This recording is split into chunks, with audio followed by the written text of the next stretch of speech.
Welcome everybody, this is Brian with Where Rebels Are, streaming on Twitch. We're today talking about different valuation metrics, possible ways to value a company, different indicators to look at and judge a company in terms of assessing a share value.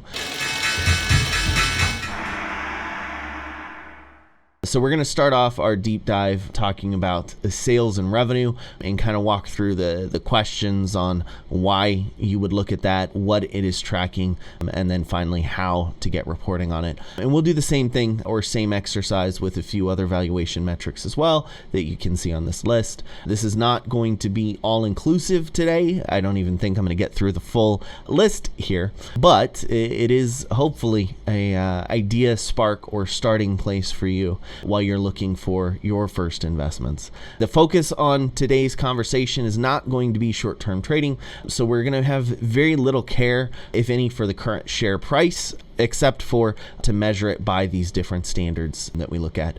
So this is about long-term investing. Generally speaking, your time horizon is going to be 3 to 5 years or more, hopefully more, and you're going to apply this when you're looking for buy and hold positions in your portfolio. Without any further ado, let's jump into it, and then also make sure to come join us on Twitch if you're seeing this on YouTube, so you can talk to us live when we're going through it. All right, so the first one, sales and revenue. This is a way to value or gauge a company's success. Money is arguably the lifeblood of an organization, and this is something that you're going to look to try to identify, do you think that they're going to be able to keep their doors open, basically? To Kem's comment of do they want to be profitable? If they're not yet profitable, what is their plan of growth to actually get to profitability? Or do they have a balance sheet with which to sustain operations without a profit, right? So looking at those kind of things are a question that you're asking, because on a long-term position, you never want to put yourself in a position that could go bankrupt. Right? Your long-term investing portfolio, you should always be guiding that with, do I think that this company is still going to be around? And I think that sales and revenue are a good way to judge or identify if that is a reality for the company or if it's speculation. Because there are some companies, there are some industries that are designed to operate either at an operational loss or they expect to operate at a loss for an extended period of time with the intent of becoming wildly profitable. So Amazon, I think, is a good example of a company that's set up like that. Their path to profitability, unfortunately, involved a lot of government subsidization, and not all companies are going to be able to get that level of, I guess, free growth is the easiest way to put it. So you've got to be cautious on when you're making these kinds of concessions or assessments. In the case of Amazon, it turned out quite well for shareholders over the long term. But there are many, many other examples of companies that never get the traction or move to that point of actually being profitable and returning a significant amount of value to shareholders. So with that being said, we're going to look at sales revenue and where to get that information. So the company, it reflects the company's income. You can also use these numbers historically to track growth, right? Did they do more revenues this year than they did the year before and the year before that, or this quarter? Is there growth on a shorter term time frame as well? That's one thing to look at. You should also track how much of these earnings are retained. So whether you're looking at the earnings, cash flow, or price to sales numbers, how much of that money is the company actually keeping? So I'm going to show an example on a balance sheet of what that looks like for you for each of these, and then we're also going to go through and we're going to define what is the price to earnings, what is the free cash flow, and what is the price to sales. So, because those are going to be the numbers you look at. So first thing, let's go look at a company. I used Amazon, so let's stick with Amazon. Why not? All right, first things first on the income statement. Total revenue. This number is pretty standard. You can find it on most fundamental reporting sites. I'm currently on Schwab. That's my broker that I trade through. You could also get this information if you were to go to tradingview.com, or even Finviz is another site that provides free information. There are multiple others. Join our community for a list of resources, but those two should be enough to get you started. If your broker that you're using doesn't have good access to fundamental data. So on the income sheet, this is a quarterly review, and it says that for the quarter ending Q4, which would be December 31st of 2020, Amazon brought in revenue $125.5 billion. I just want to point that out. That's billions, by the way. In order to generate this revenue, they had to spend $118.6 billion on operations. So that's important to note because these are usually two line items that are going to be with each other everywhere you go, giving you the net total operating income, which would be $6.8 billion. And this is what I was referring to in terms of retained earnings. How much of the money that they're making are they keeping? Well, in this case, it is less than 6%, right? Which would be 6 divided by 125.5. So yeah, 5.4% ish, give or take. So really small profit margins, but as you can see, Amazon's doing a great job in volume. They do a high volume of transactions. So it's not a surprise given Amazon's business model. They have everything from A to Z.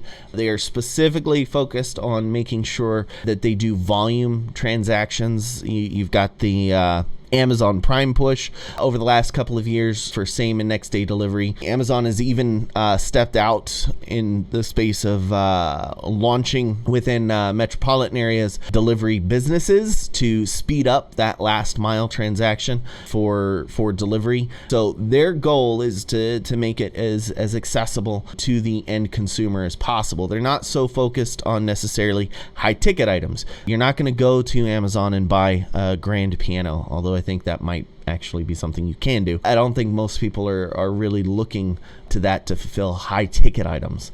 So it's important also to understand that margin story could be something as small as an HDMI cable that, it costs them $3 to get, but they can only sell it for $4 or maybe $5 to the end consumer. So they're not going to have as big spreads on all of their items, and they're okay with that. It's also worth noting that this scale to actually keeping profits is still being managed by research and development. Okay, Amazon is still actively building out their facilities and their network and their capacity. They are trying to keep up with the scale that they have found themselves in, and they spent $12 billion on that. So this is also an indication of, is the company self-aware enough to continue pushing growth, which is very needed in Amazon's current state. So I think that's just a couple of insights on this specific metric to look for. So that's what you're looking at when you go to find the information.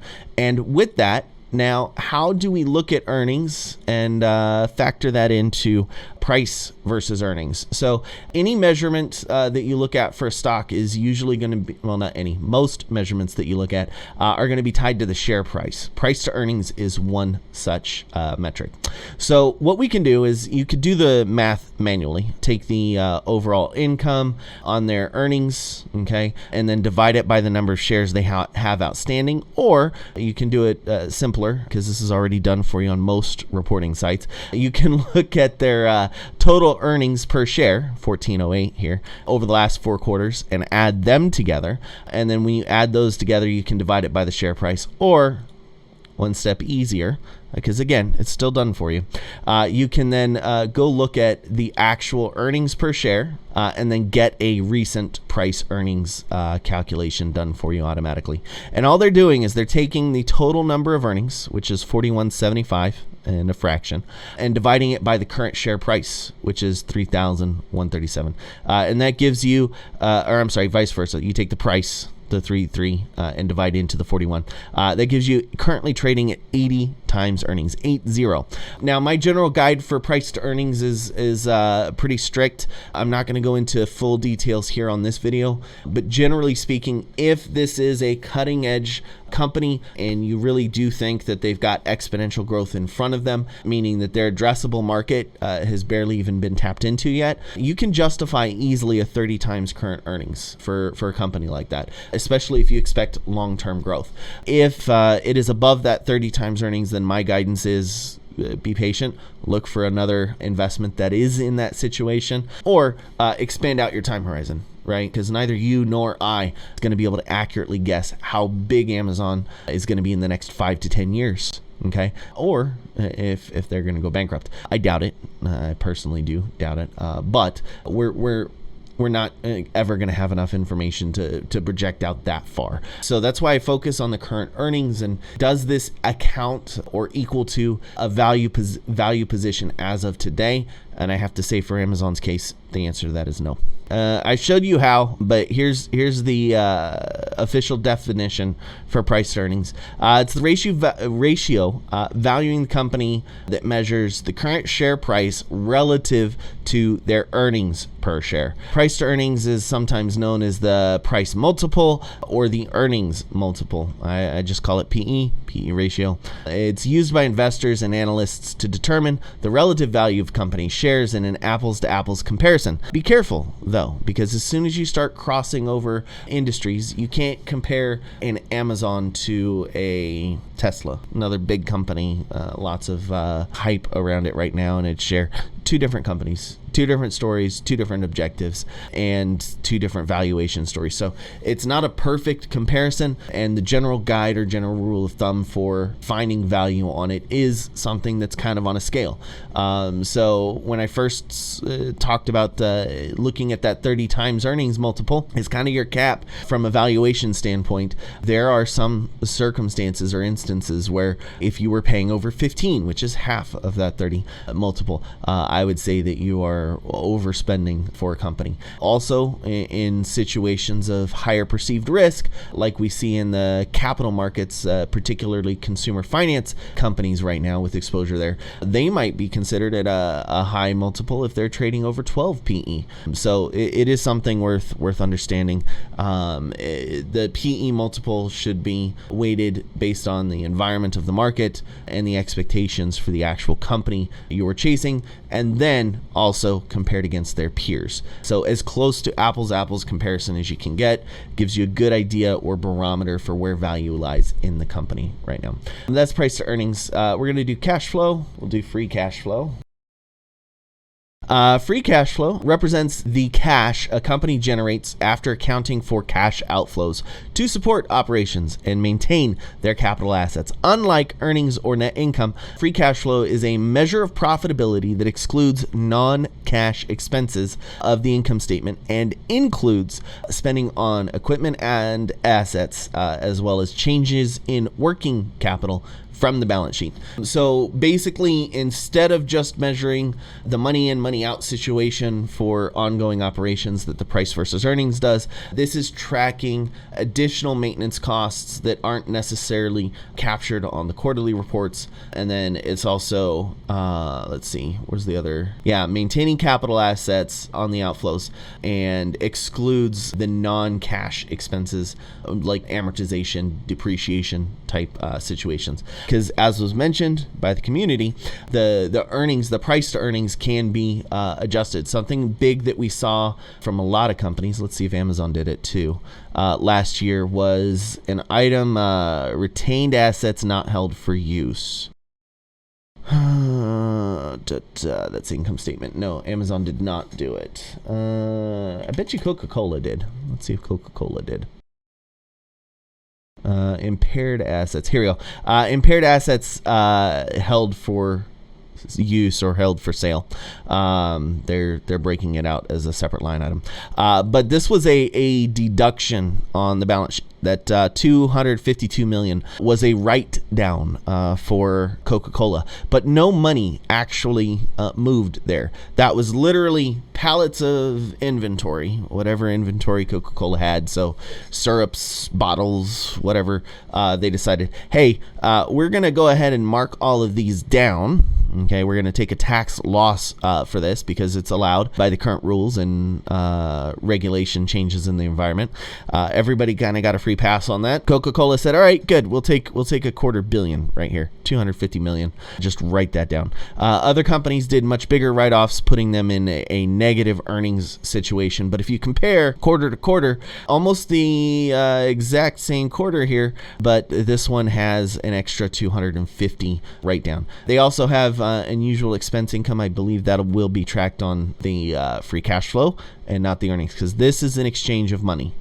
This is where cash moved, which is why focus on free cash flows there. So if you're looking at free cash flow, it's a measure to help you understand what the actual change, the net change in the balance sheet is. So let's go see if we can pull their cash flow statement here. Go back to Amazon so we don't confuse things. All right, total cash from operations here. This is showing how much net gain or loss in capital there was from operationals. That means sales, that means buying inventory, that kind of stuff. All right, so here we go. Total cash from operations, $66 billion. Total cash from investing, okay, this is important to understand. The price to earnings may not include with it the investment changes. So I don't know, buying certain equipment that has value and then paying to maintain it, or maybe selling it. You could also talk about properties here. They can buy and sell a property that would fall in under this category as well. So that's it. So we're looking at Amazon. They've got the $66 billion in income, $59 billion in expense. We also have a further breakdown here showing that they had to pay for financing, so interest on debt, that kind of stuff. It also shows that they actively paid off $12 billion in debt. That's worth noting as well. However, they did issue $10 billion here, so that was probably a restructuring. Let's get new debt at lower interest and pay off older, higher interest debt kind of a situation. So this is also showing lending activity, which is important on larger companies, especially if they have significant debt on their balance sheet. This helps you understand how much that debt is actually costing them. Anyways, so net change in cash. This is the number we're looking for free cash flow. Amazon has a positive 5.9 billion this quarter, a loss of 6.2 billion last quarter, a gain of 1.4 billion, and then a loss of 8.9. So net, they're actually down quite a bit on actual working capital. But if you look at the earnings, and this is why the difference between cash flow and earnings is important, because if you look at the earnings, they showed a positive or a gain all 4 quarters. However, 2 quarters, they clearly spent 15 billion there. Right there, 6.2 plus 8.9, so $15.1 billion there. So let's go back to earnings. 1, 2, 3, 4, all positive earnings. All good. So anybody who's just looking at the surface of earnings is not going to see that there was a net spend on the balance sheet from Amazon, but the cash flow statement very clearly kind of shows and states that over the last 4 quarters. If we look at their net equity, this is taking into account all of their liabilities alongside all of their assets and kind of stacking up a grand total number of enterprise value for you to kind of get an idea. They still grew from 65 billion 4 quarters ago to 93 billion. That is a huge increase for a company this size, and that's worth noting as well. So even though the cash flow is showing that they're spending more money, they're actually gaining more value in their overall assets as well. So that's a quick breakdown of free cash flow for you, and that's how you'd look at it. So the next thing is price to sales. Okay.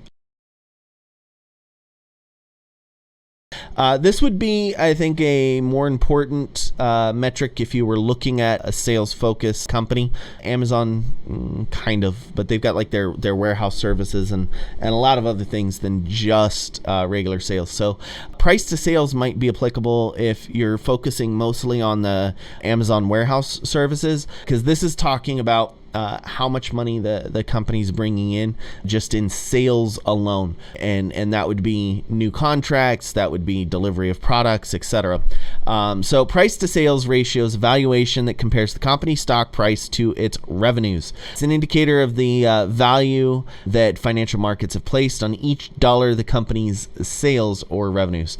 PS can be calculated by dividing the company's market cap by total sales over a designated period, usually 12 months, or TTM, trailing 12 months, or on a per share basis by dividing the stock price by the sales per share. PS ratio, also known as sales multiple or revenue multiple. So this is another valuation metric that you can use. To find it, we go to ratios, I believe, for this one. Price to sales. They're saying that the price can be divided by sales 4.3 times. Looking at the sector of... Well, no, I wouldn't want to look at the sector. That's probably not relevant to Amazon at all. Looking at the S&P average, 3.16 times sales is normally the multiple they trade at. Price to sales is one you want to see higher, whereas PE is one you want to see lower. So a higher, or no. You do want to see this one lower. A lower ratio indicates that the growth potential is still there.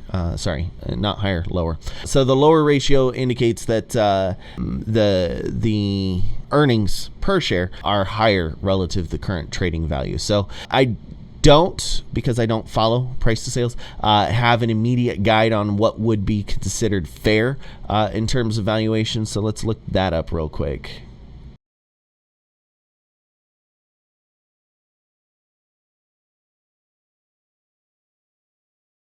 Enterprise value to sales. Here we go. It doesn't take into account whether the company makes any earnings or whether it will ever make earnings. Going back to our question of does the company actually want to be profitable? Comparing companies in different examples. Yeah, that's same with PE. It doesn't account for debt, which is fine. All right, so a number above 4, which Amazon fits, so not considered desirable. They're falling below. Again, the S&P ratio is at 3, so you would want to see 3 or better as your indication for an S&P 500 company. But anyways, so the ratio under 4, I think, is your target. Thank you, community, for that. But then also understanding that this particular valuation has a better indication of potential success when applied to SaaS companies. So like I said, for Amazon, the Amazon warehouse services aspect. This is an asset that's already built and you can attract more in sales. So anything in the software space is theoretically infinitely replicatable. You've got kind of fixed costs. And as long as the product itself maintains security standards and all of that thing, the maintenance cost for it is not the same as, let's say, an actual manufacturing facility, right? Because you've got a couple of highly skilled engineers to run and manage and update your code, and that's a handful of teams, 3-4 teams maybe, and a couple of very highly paid people to keep things running, hopefully. But the aspect of running a factory, let's say you're not going to actually be able to run a factory or scale a factory up without putting more manpower or significantly more money behind it. So that's why price to sales is a little bit better of a metric to look at when you're talking about technology plays. And again, for general guidance, under 4 is your target. That's good to know. And then again, just how you're employing it. You probably wouldn't put price to sales on something like McDonald's, because they're a real estate company that sells hamburgers. So let's look at their ratio real quick. It's probably pretty dismal. Price to sales, 9.2. Yeah, so there you go. But in fairness, their PE is also above. Like, McDonald's is not cutting anybody's edge right now, so they don't deserve a 30 multiple on earnings either. All right, so there you have it. There's our 3 primary value metrics that are focused on sales and revenue. Another aspect that I wanted to jump into was user growth. Okay, why user growth? Indication of trends, think of companies like, Pinterest. They're getting a lot of questions recently. When you look at Pinterest and their user growth there's a couple of businesses that would benefit from identifying user growth. Pretty much anything technology. Pinterest, technology, right?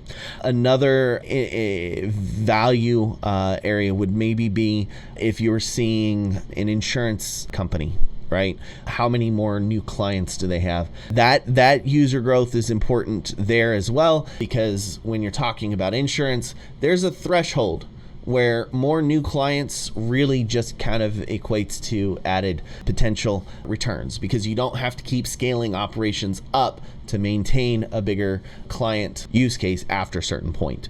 So it wouldn't be as valuable to a small insurance company. So let's take Lemonade. I think they still got a lot to grow out before they actually hit price parity or value.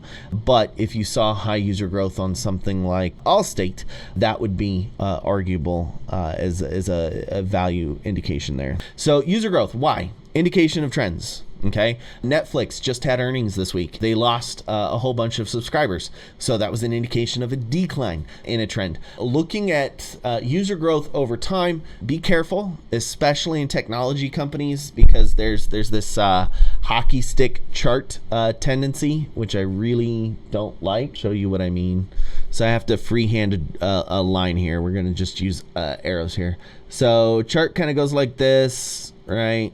Normal, up, down, a little bit more up, a little bit more down, and then suddenly you get this big ass growth spike, and everybody's looking at this as the indication for potential success in trying to track the user growth story of sites. Keep in mind that many sites have hit this growth momentum and either not gone public, Reddit, I'm looking at you, or went under completely, right? MySpace died because Facebook came out and got more popular. And so it's not always very easy to identify which trend is going to offset another. Another example is Facebook took over Instagram. Okay, arguably Instagram could have completely offset Facebook as a preferred social media platform, and if that competition had come to market, could have very easily offset or unset Facebook in their status.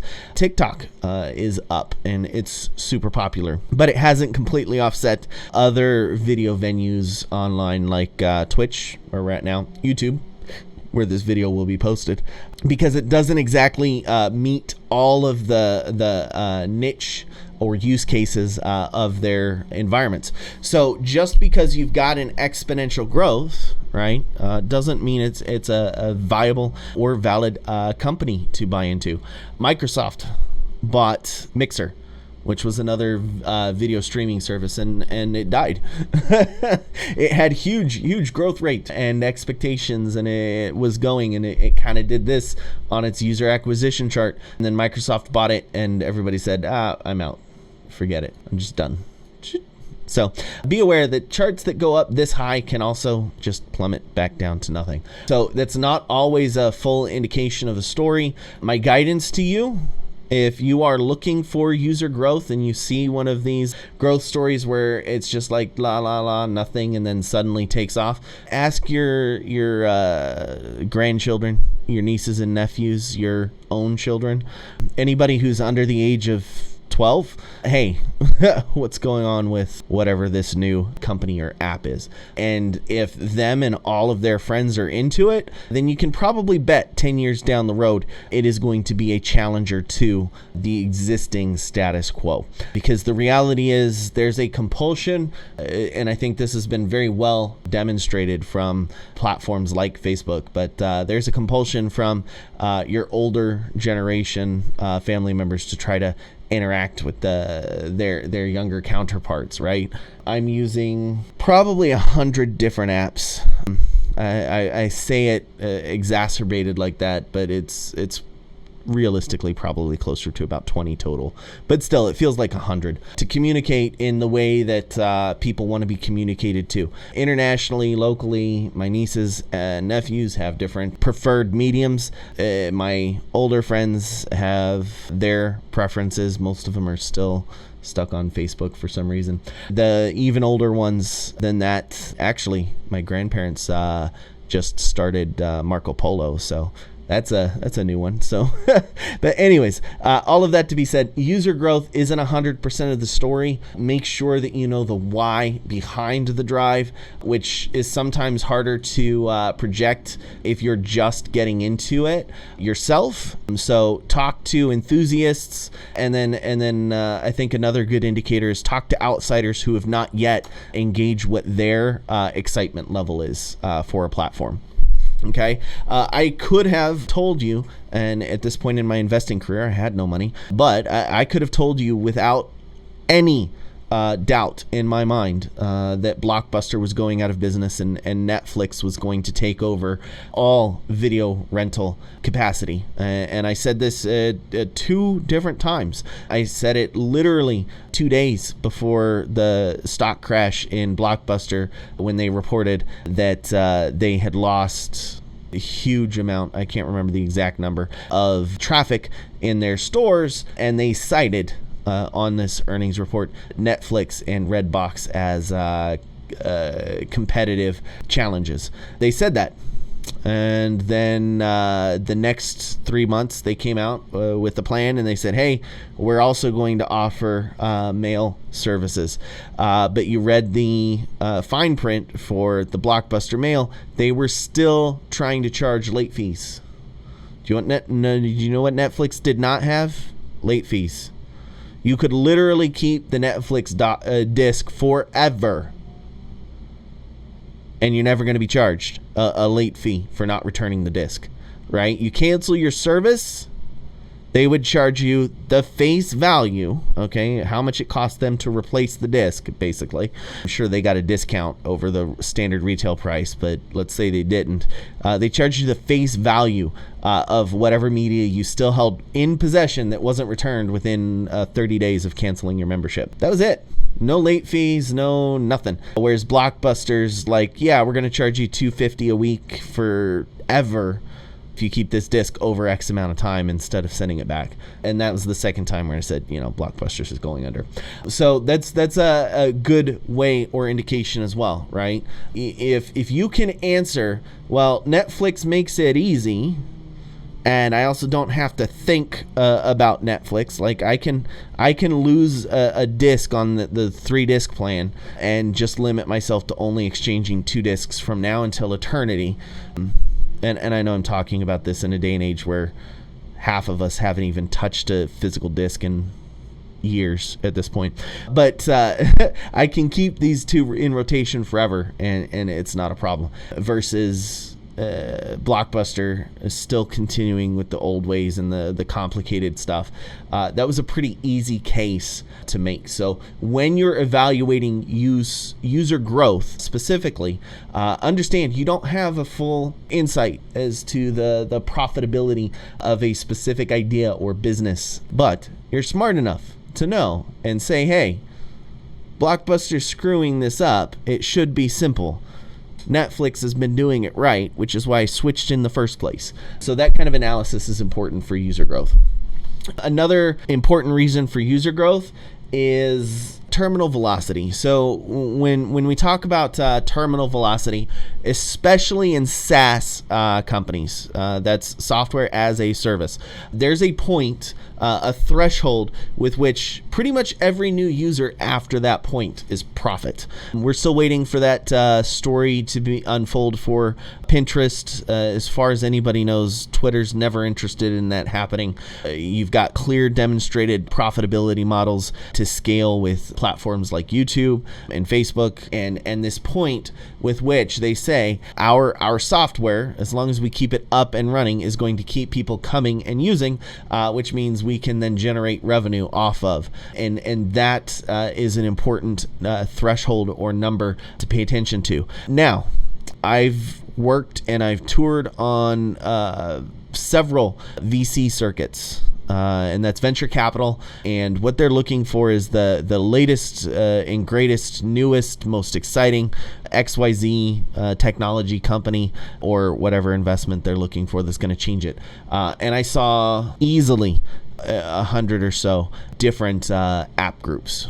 Okay.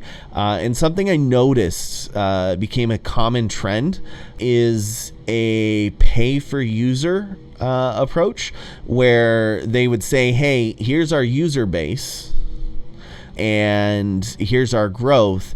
And at key points, they would go out and they would do pay per click services to inflate their user numbers and adoptions, to try to trigger the algorithms to get them to promote the new app and get more people to inadvertently or intentionally probably download it, right? Because it's a game.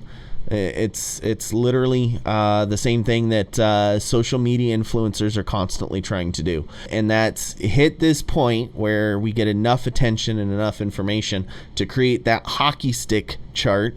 And then as soon as people see the hockey stick chart, they get excited because they think it's going to continue on. So be careful of those when you're looking at user growth stories. Just understand that, shoot, I could probably get, I don't know, I haven't looked at it, but I could probably get a few thousand followers on Twitch, not subscribers because that's paid, but a few thousand followers on Twitch for less than $100. Those services exist. I've seen them used in apps, and that's worth noting as well. So make sure you're talking to actual users and not just following hype. This is very clearly number of users over time, right? That's literally all the user growth story is. And then how? Most of this is going to be found in investor materials. So it would be disclaimed in something like an S1, potentially reported in a 10K as well, and shareholder events would talk about it too. But yeah, investor materials, and this is going to be, again, S1, 10K, shareholder events. So that's for user growth, something else to look at. That leads into market share. I'm not going to do a deep dive on market share because I think I've spoken long enough for one video, but I'm not going to do a deep dive on market share, book value, and capital management. But these are all other valid questions that you will ask in terms of trying to understand the fundamental value of a company. Why should I invest in this company? What do I expect out of it, and how are they going to get there? And that's the process and the approach that I've taken on it my entire career. There are multiple ways to value a company based off of their revenues or sales. The user growth is a pretty straightforward situation, far more applicable to technology companies, but there are other areas that could be good indications, right? Let's say in the case of Tesla, for whatever reason, they were able to produce 1 billion cars this year, doubling last year's performance. If they pulled that off and they sold the 1 billion cars, that would be a pretty compelling growth story, right? It's not exactly user growth, but if they were able to sell out of all vehicles produced, that's a strong argument for the company. Market share is an indication, and we'll use this to wrap up, but market share is an indication of that niche market. If you look at soft drinks, okay, Coca-Cola owns 30-ish% of the market. That was based off of research from like 4 years ago. But they had 30% of the market share, and then Pepsi came in second with, I think, only 15% of the overall market share. And that's just gauging or stacking the two biggest. And then everybody else that falls on that list for market share was 7%, 4%, 2%, and, you know, the little squiggly line that's saying approximately 1%. In other words, very, very immeasurable for a lot of other competitors out there. And so that's what market share is telling you is this a company that either controls a market or they're working to take a market over. So in the case of Blockbuster versus Netflix, you would have looked at the companies that were competing at the time. You had Blockbuster, Hollywood Video, and Redbox, and one other one I can't remember, and they were all competing for the rental movie space. And if you looked at each company's market share and projected that out over time, it would have given you very clear indications that Netflix was coming in hot. Book value. This is something that's used on older companies or companies with lots of assets or properties. This is a metric that you would use to value a company if you were projecting a potential takeover, okay? Or, and I don't recommend this on long-term investing, it really shouldn't be considered at all, but if there was an indication to you of a potential bankruptcy, book value could indicate how much you would make after the company were liquidated. That doesn't happen very often, and in most cases that it does, shareholders get way less than they expect because of all of the fees involved with going through the bankruptcy process. So that's another valuation metric. And then finally, capital management. So this is talking about how much cash they have, how many different assets the company has, and how they use said assets, right? So a company like Apple, Microsoft are two good examples. Microsoft's constantly buying stuff. Like they just announced a buyout offer for Discord, which I think Discord declined on. But they're saying, hey, we've got billions of dollars in cash. We can either build a project over here, where if you look at their investment activity, they're still actively investing in R&D, or we could just buy this project that's already got several million viewers, and they've done their own due diligence and looking at user growth or profitability, etc. And they're saying, hey, how can we quickly grow or follow or create a new vertical? Apple's done it multiple times throughout their history with their different products. A lot of people don't know that they invested very heavily in Pixar, which became a very profitable investment for them in the Disney deal. So there's other ways that it can be done. I would argue that the passion project by Bezos to get Pixar was frivolous, but it still worked. It still made a lot of money. But that's something that you would look at for capital management. Do I agree with how they're using their war chest, so to speak? I think an interesting case study that's going to be coming up in terms of capital management is specifically Intel. How well is Intel going to manage this glut of cash that they've amassed over the last 12 plus years of being the dominant processor? Now that AMD stepped up, NVIDIA has a real contender, in Taiwan Semiconductors also has a name in the game. So all of these different competitors in a space that Intel had owned for a long time, how well is Intel going to manage pivoting to a new strategy to try to take over the space? So capital management comes into that story. And all you're looking for on the capital management is how they're leveraging their cash over time. So look at news reports, look at 10Ks and shareholder meetings again. Hey, we want to buy XYZ company. Well, why?